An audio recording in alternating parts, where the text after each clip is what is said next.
When you're throwing on the run as a quarterback, if you don't have power from your lower half, starting from your toes into the ground, transferring all the way up to your legs, your hips, your core, then to your arm, you're not going to be able to throw as accurate, you're not going to be able to throw as consistent, and you're not going to have as much power underneath you. So you might could get away with it with short yardage situations, but if you got to pack a punch with this throw, or you got to get some yardage downfield on the run, which as a flag QB, we have to learn how to throw on the run. So if you cannot do this the right way, you're going to leave a lot of yards on the table for this. You're going to leave a lot of power on the table, and you might leave your teammates hanging a little bit. So the best way to do this is to figure out how to apply that force into the ground to allow us for that extra punch, little cherry on top of that throw. So what I like to say is, as I'm coming through here, if I just go through here, I go through the motions, I'm not going to generate that last little oomph that I need to complete this throw. So what I'm going to do is, as I apply pressure into this ground, I want to think about applying pressure so much that it makes me pop up. So a great way I like to do this is get a little toe pop. So I'm coming up almost like a calf raise. So I come up, boom, calf raise. We're going to walk up, calf raise. I want you to think about doing this over and over. Get this sequence going right here. That way we can apply force into the ground.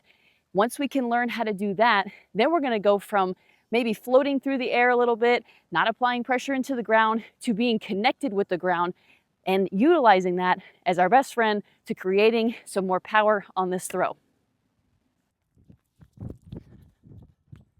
Another thing that's going to generate some power when I do this throw outside of the lower half, we got to connect it with the upper half. So I've got to have my chest towards my target. It's very hard to make a throw facing this way when I've got to throw over here. Vice versa, it's very hard to make a throw over here like this if I just go here. So if I'm rolling this way and I keep my arms and my chest closed off, I cannot physically go across this way as well as if I were to have my chest open as I'm making that throw. So we want to make sure that we overemphasize that need for the chest to go downfield. So as I'm going here, as I get this ready, I have my coil where I close off my shoulders, generating my power, and then I'm going to whip the upper half up top as I make this throw. No matter if I'm rolling right as a right-handed quarterback, rolling left as a right-handed quarterback, or vice versa for the left-handed quarterbacks, it's so important to make sure that I finish through with that last little bit of my chest being open.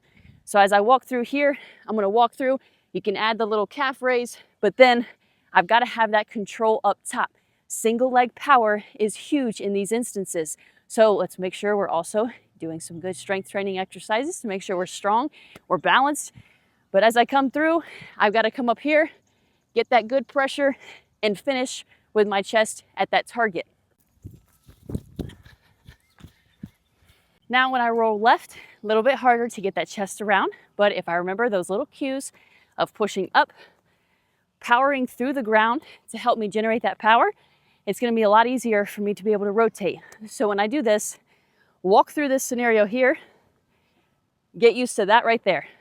We've got to be able to kind of crisscross our body a little bit to be able to come this way, rotate across our body, generate that power through that lower half of that leg, popping up onto that to generate that power that's going to allow us to finish off that throw and get as much underneath us as possible. Rolling and throwing can take away a lot of our power. The goal of a defense is to typically get a quarterback moving because they're not going to be as accurate, not going to be as consistent. So if we can practice these things, we can help take away the defense's game plan of making us be on the run.